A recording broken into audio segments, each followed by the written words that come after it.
What's going on, college football fans? It's your boy, Coach I. You know I got the stat guy with me, man. Hey, it's the Fan Addict on the Fan Addict Sports Network. You see up top what we're doing. We're starting in on our season previews, man. The Yeah, Gamecocks are up the bat. the fanatic. Where we keep it 100, keep it real. That's the only way we know how to be. Talking that sports talk. You know what I'm saying? Straight out of South Carolina, upstate, 864. Yeah, the FANATTIC. The fanatic where we keep it OG. We talking sports, so I call what All I right, see. man. We back up in here, man. Stat guy, what's going on, man? We here to talk some college football and talk about your beloved Gamecocks. Hey man, I'm just excited that we on this final stretch. Here we are, middle of July, getting closer and closer. Fall workout's about to start going. Gonna hear some things swirling around campuses. I'm just ready to hear some helmets and pads clicking. That's right, man. Hey, you right. Fall camp is about to be upon us. SEC Media Days is coming up. We're recording this on July 10th, man. So you already know, we're down on the home stretch, man, and it's time to get into it. Hey, man, if you just now joining the channel, man, we talk college football all the time. And we like to talk about everybody, man. Of course, we are in the Southeast, so we talk a lot of ACC, SEC, but we talk all other college football teams too, man. And just to let y'all know, Gamecock fans out there, we will be following along with the Gamecocks this season, doing at least 6 or 7 games this season to kind of cover the Gamecocks for my guy, the stat guy, man. That's right. You ready to jump into this thing, man? Hey man, I'm ready. I'm just glad I was able to twist your arm hard enough to get my Gamecocks on the list of teams we were covering. That's right, man. Let's jump into it, man. No need to beat around the bush, man. Let's start out, man. Let's just talk about the 2022 season in review, man. I'll just give us some points, and you can give me your thoughts on how you felt about last season. Y'all finished 8-5 with a loss to Notre Dame in the Gator Bowl. Your best wins were, of course, Clemson and Tennessee. Tennessee, who you really beat really bad. And then I would like losses. I would say they're kind of like in my book bad losses because you lost to Florida and Mizzou. Neither time scoring more than 10 points. That's what I would say as a whole. How you feel about the 2022 season, man? Yeah, we let the bowl game get away up by double figures in that. I felt we should have probably beat Notre Dame, but bowl games are bowl games. It's funny. We talk all the time. If you win them, they matter. If you lose them, you push it off to the side that it wasn't important. As far as the losses, Florida was really bad. But with the same being said, we turned the page coming right off that Florida loss into our two best wins of the season versus Tennessee and Clemson in back-to-back weeks. We talked about how hard it is to get up for that second big game after pulling the first upset. The biggest thing for me was getting over the hump against A&M. And then now we got to figure out how to get over this hump with Missouri. So Kentucky and A&M, we've kind of crossed off the list this past year. Missouri's next of beating a team you are supposed to beat if you want to try to start climbing that ladder and being an upper echelon to elite team. That's right, man. I mean, there are teams that you guys sometimes, even in years that you're not supposed to beat them, you beat them, and vice versa. So you're right. Missouri is one of those schools, the Battle of the Columbias, we like to say, man. So, hey, man, y'all coming off of, like I say, a good year, Shane Beamer's second year. Um, and it's a lot of momentum going into the off season, and then you have nobody is above the transfer portal. You know what I'm saying? No matter what you do, whether you whether you go 1-11 in the regular season or you win a national championship, everybody is subject to the transfer portal and recruiting. So, man, in transfer portal, y'all lost 16. Y'all they hit the transfer portal. Y'all gained 9 out of the transfer portal. I would say the two biggest names or key impact players that y'all lost in the transfer portal was Jaheim Bell and Austin Starkner. Starkner more so because of the depth at the tight end position. But then you followed that up with a recruiting class of ranked 16th in the nation. Unfortunately, you are in the SEC, so that's only good for 7th in the SEC. But how you feel about those transfers, man? Yeah, the Jaheim Bell thing is interesting, and I guess I'll save my opinion for that after what he does at Florida State this year. I mean, if he has the year capable and maybe we just misused him, that could be a bummer. But I mean, not to mention we lost the defensive end as well that transferred out to your boy in Oregon. Yep. There was rumblings that he was going to come back home, Columbia native, but it is what it is. Once you decide to leave the program, I'm all for the coaches that say, once your name's in the portal, you're not a student here anymore. Best wishes to you. Um, as far as the recruiting class, our prize jewel, Nicholas Harbor, you know, tight end, defensive end hybrid. Shane Beamer came out right away and said, no, he's playing wide receiver. And so I'm kind of excited to see what the track speed can do on the football field. He's obviously got the body for football. So very interested to see him on campus and see what he can do and see if he becomes an impact player for us on this offense. That's true, man. And y'all carrying that momentum into 2024, not to jump ahead, but the 2024 class is looking to be even better. I think you guys currently sit around 12 or 13. So Shane Beamer definitely has some momentum going down there, man. And you guys just have to capitalize on it now, man. So going into the season, man, we already know the player that everybody's talking about. That's Spencer Rattler and that offense. So the offense showed what they could be like capable of when they played Tennessee. Kind of like everything kind of came together. They played pretty good against Clemson as well, but Tennessee really was the offensive, showcase. So let's just talk about a couple of key players, man, and some possible areas of concern, man. I'll let you jump in there and go with your key players. Yeah, so on the offensive side, the first one is obviously I'm going to leave Spencer out of it because everybody knows him. It's going to be Juice Wells. Juice has to be Juice. He has to get loose. What he did against Tennessee and then the clutch play on fourth down against Clemson, we have to have that all year. But can he do it being the guy? Right? I mean, you had Josh Van last year. Xavier Leggette's back, which might help, but I mean, he's going to be the guy that everybody's circling on that offense. And the second one is the true freshman running back, Braswell. The running back room is very scarce for us. And so somebody's going to have to step up and be an SEC running back. And I think it may not be week one, but I think at some point this year, that load is going to fall on him.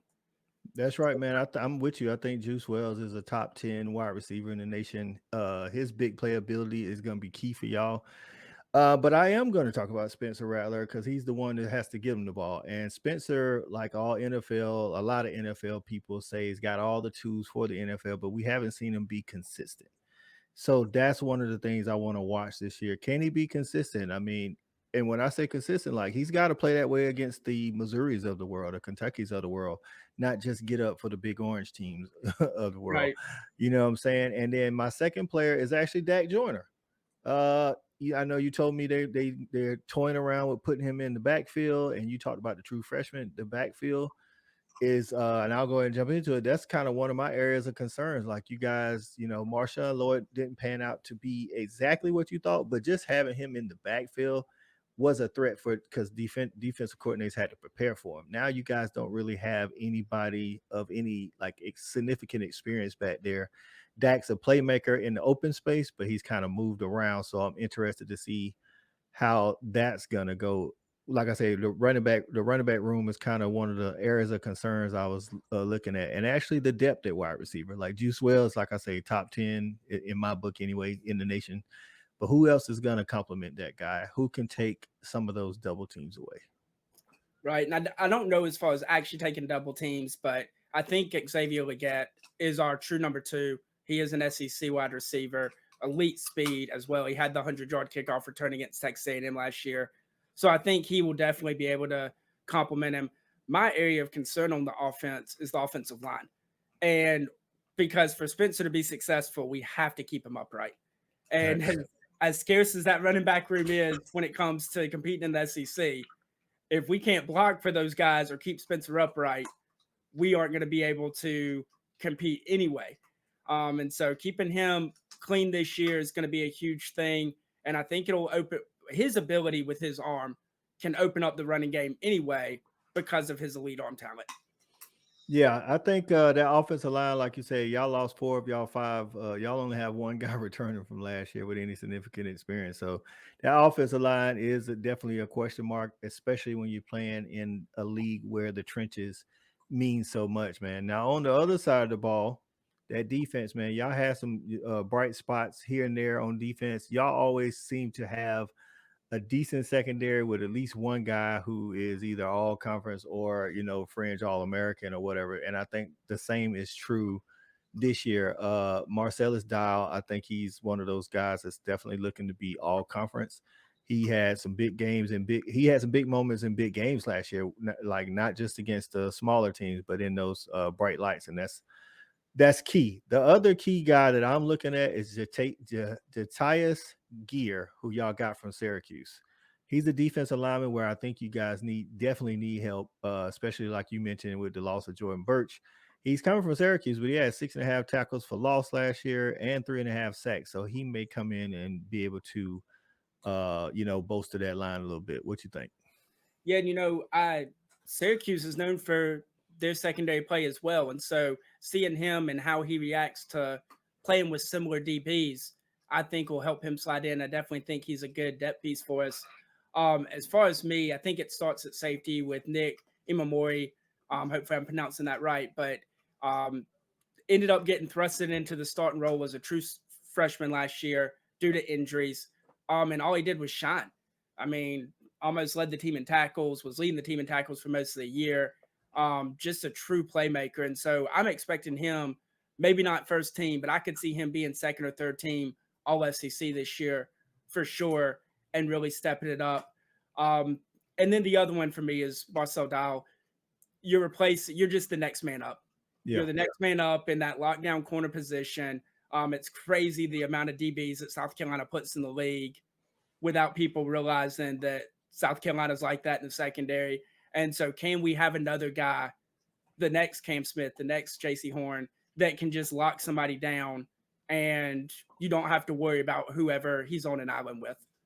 That's right, man, and I think that's been key for you guys on defense, how you stay in games and that and turn people over sometimes. Of course, people know about Beamer Ball and special teams. Got one of the best punters, returning this year, but that secondary has to, hold up to the standard that is, that South Carolina's built over the years, man. So before we move on to the season outlook for this year, man, y'all, hey, if y'all liking the content, man, don't forget to comment, like, and subscribe, man. Tell us who you think the key players are on offense and defense, and what you think the ceiling and the floor is for the South Carolina Gamecocks this year. And that's what we're about to get into. So this year, man, before we talk about the ceiling and the floor, stat guy, give me two games, man, that just games you need to see regardless of why you think you need to see them. Maybe they're big games, maybe they're games you think you owe somebody, or games of concern.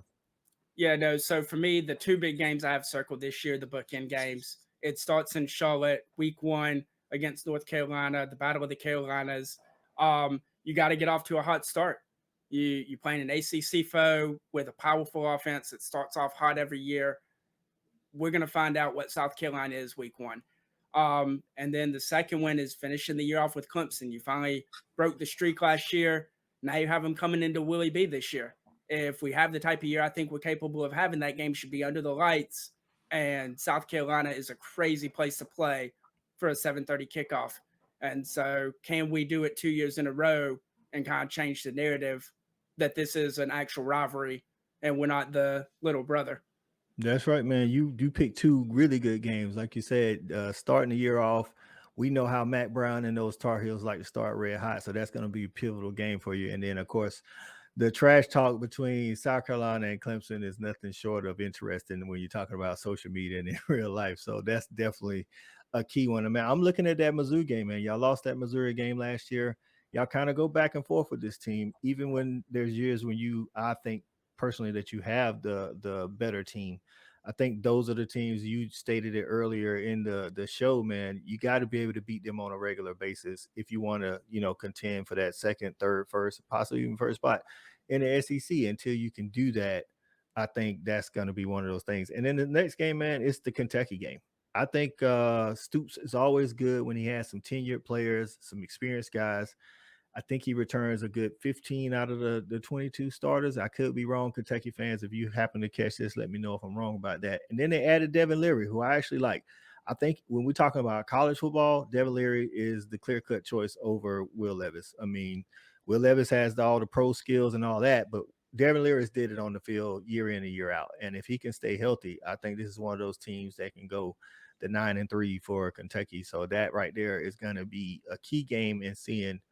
I think it's between you, Tennessee, and Kentucky for that, second spot. So, and I think that's going to be crucial in that game. So, Yeah, and I'm glad you brought those two games because there's fun stuff happening all over South Carolina Twitter, and one of the things is who would be the head coach that Shea Beamer would most likely to get into a fist fight with, and Mark Stoops and Drickowitz from Missouri are always like 1A, 1B. And it's like, but as a college football fan, I love those. They're good for college football. Yeah. The passion, the way they coach is just awesome. That's But yeah, right, man. It's no short of that's best. There's no love lost in those. Who knows if it's for the cameras or what? There's always some kind of sneaky war of words when those teams get at it in the press conferences. So there it is, man. So let's talk about the ceiling and the floor. So I got the ceiling as 8-4 because of the schedule and because of, like I said, the depth concerns at those positions we mentioned earlier, and the floor at 6-6. Now, you and I talk all the time. I said, I don't think so. Even if you go 6-6, I don't think it's a reason for concern because the 2024 class is obviously the best class. And I think Shane Beamer should really be judged off the 2025 season. If by then he can't get it done, like 8 wins is not enough in 2025. I think it's 9, or we need to start talking about, can he really get over the hump? yeah, no, we have Lenore Sellers that we flipped from Syracuse last minute in the fold. Clearly quarterback of the future. By the way, the words out of South Carolina are the way they talk about him. Have a quarterback that they're very high on coming in the 24 class. I think because the 24 class feels so solidified, and obviously you never know until pen gets on paper, but I think because of the feeling of that class, I think it doesn't matter what happens this year. There won't be any talks of hot seat or anything. But and this is probably going to surprise you. I have the floor at 7-5, and could see that being a real possibility. But I do have the ceiling at 10-2. I think that the way our schedule sets up, we could just get rolling and reel off 6 or 7 wins. And there's really only 3 games that I think we might actually be dogs in. And so if we get going right in the beginning of the year. And so because of that, I think that 10-2 is a real possibility for a ceiling. And then, I mean, you talk about a 10-2 team this year. Now what happened? I mean, you already are putting together an amazing 24 recruiting class. It just gives you that much momentum to keep building the thing. Yeah. So, but I'm somewhere in between that. Hopefully, I'm closer with the 10-2 and not the 7-5. But it's going to be. I mean, you just have to wait until September the 3rd. Wait for them to strap on the helmets and see how it's going to look this year. You never know until they get out there. Because we didn't even mention placing the offensive coordinator. Not that the offensive coordinator had a lot of love from the fans in Cola, but I mean, you're replacing an offensive coordinator. Yeah, and like you said, depends on how y'all get rolling, because those first 5 games, that stretch right there, if you come out of there and you're 2-3, then there's going to be maybe some not as happy fans, because you start out with UNC, you follow that up with Furman, but then you travel to Georgia, you come back home to play Mississippi State. We don't really know what to gauge from them right now. I would say you guys definitely be favored because they're changing coaches, but they still do have Rodgers. And then that last 5 games in that first set of games is at Tennessee. So that first 5 games is going to set the tone. If you guys can come out of there at worst 3-2, then I can see, a better season. But if you come out of there 2-3, then it might not be as happy of South Carolina fans. So, and then I'm not saying that I think there's any chance that this is happening, but you come out of there 2-3, or potentially 1-4 if something horrible happens at Mississippi State, and do the couch coaches start talking and start calling for Lenore Sellers. There it is, South Carolina fans. Questions to think about. Hey, man, if you like the content, don't forget to comment, like, and subscribe, man. Let us know, like I say, in the comments what you're thinking. Again, we will be covering the Gamecocks fully this season, man. So we'll talk about the ins and the outs, the ups and the downs, man. For the Stat Guy, this is Coach I, the Fan Addict on the Fan Addict Sports Network. Yeah. Peace. We got it jumping like it's that valley. I call my dogs out the pound, let's go eat. Turn on the Fan Addict, let's have a debate. Who really hold down the Southeast from state to state? What team hungry gonna eat everything up off they plate?